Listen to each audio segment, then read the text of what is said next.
Hi everyone, welcome to my garden. Today I'm going to show you how to grow those powerful superfoods called microgreens without buying any special equipment or even having a greenhouse. I'm even going to show you today in this video 10 days later, 20 days later, and exactly how much you'll be able to harvest if you follow my step-by-step process at home. So to grow microgreens successfully, you really only need three things. You need a container, you need seed, and you need a little bit of soil.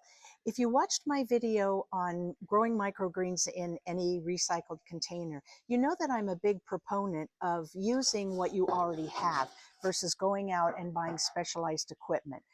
So I'll put a few holes in this and I'll show you the next step.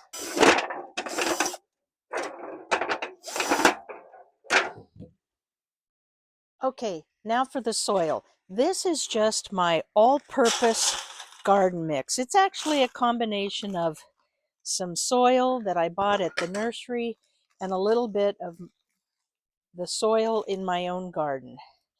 It doesn't have to be fancy. Pretty much any soil will do, as long as it's not too heavy. I'm leaving about a ½ inch from the rim because I want to be able to cover my planted seed with a little bit more soil. And I'm just going to pack it down. Anything will do. I just really like a nice even seed bed. So now for our seeds. The amount that goes into it, there's really no formula except to really cover the surface, because in my method, it's almost like a cut and come again method. You want to plant them densely so that as you cut them, there are more underneath that haven't germinated, and you will get a continuous harvest. Let me show you this up close.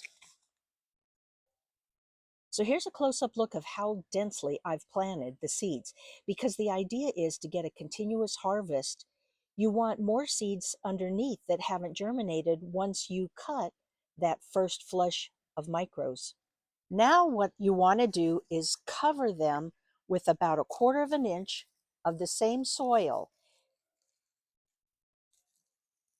because dry seeds won't sprout. So the critical thing to getting a great crop of microgreens is to keep your seeds evenly moist. Easiest way to do that, just to put a ½ inch of soil on top. This is an old kitchen sieve that I got at a garage sale for $2, and it works really great for this purpose. Now, just going to give it a little bit of water. So the last step is to give them a really good soaking. But I'm making sure that I'm giving it enough water that it's going to not only soak through that ½ inch soil that we covered it with, it's also going to soak down into the seed and really saturate it. Because again, the secret to success for good germination is to keep the seed evenly moist. Now, I want you to notice where I'm growing my microgreens. They're sitting right there. One is on an inverted wash bucket and the other is on an inverted 7-gallon black plastic pot. I don't have a greenhouse. I don't grow them up on a table. I have them right here on the walkway, by the walkway, where I have to walk past them every day, and that way I'll never forget to water them. So same for you. You don't need a fancy greenhouse or special location. They are out here in the open. They're getting filtered sun from under the Japanese maple, and I get them watered multiple times a day. So if you only get one thing out of this entire video, here's what I'd like it to be. The way you harvest the microgreens makes all the difference in the world. It's the difference between a one-time plate of microgreens versus a succession, or what I like to call endless harvests. So let me show you what I'm talking about. So here's the tray we just planted. This is day 1. This is day 10, and this is day 20. So let's set this aside for a second. Now, the traditional way to harvest microgreens is to just cut the entire crop. You have a beautiful plate of microgreens. You might put them in the fridge, make them last as long as you can. What I would like you to try is to selectively harvest clumps of microgreens, not the entire thing, and let the rest grow. So I think I've told you before that I grew microgreens commercially for 9 years. I grew in a 300-foot greenhouse, which is as long as a football field. And one thing I learned is that not all seeds germinate at the same rate. So on the packet where it says 7 to 10 days, that's an average. Some of those seeds could still germinate and be viable 2 weeks later. So if you use the traditional method of harvesting where you cut the entire crop, yes, you have a beautiful plate of microgreens. You might compost the rest, but you've left up to a third of those viable seeds still in the soil, whereas if they had just been given a little bit more time, you would have gotten another flush of growth. So the trick to getting endless microgreens is to just harvest clumps of them at a time and leave the rest to grow. So that does a couple of things.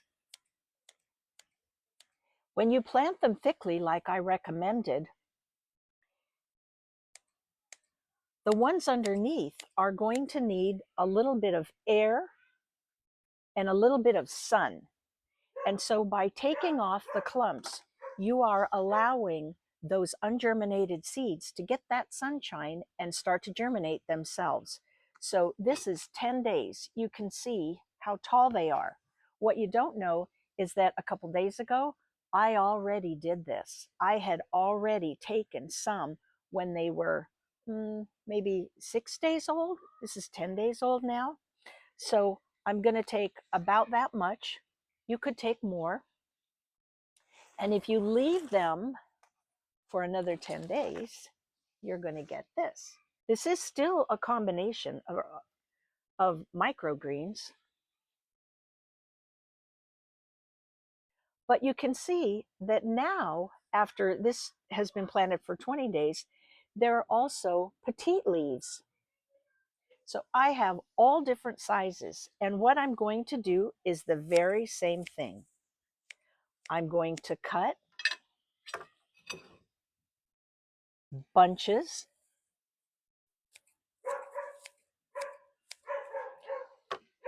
I'm sorry about my neighbor's dog barking.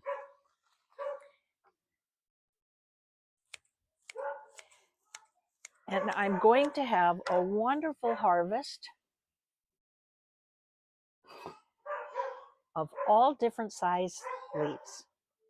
And if I let this continue to grow, it's going to keep filling in time after time until almost 99% of the seeds have germinated.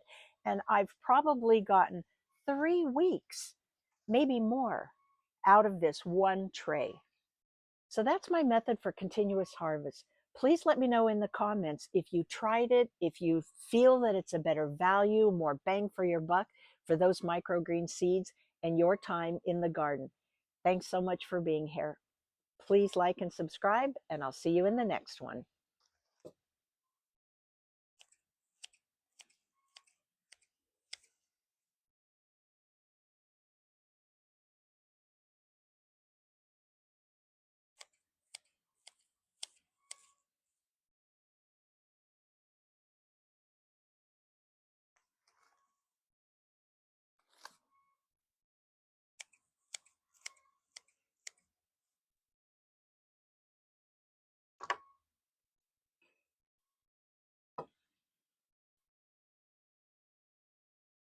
Good luck with your micros.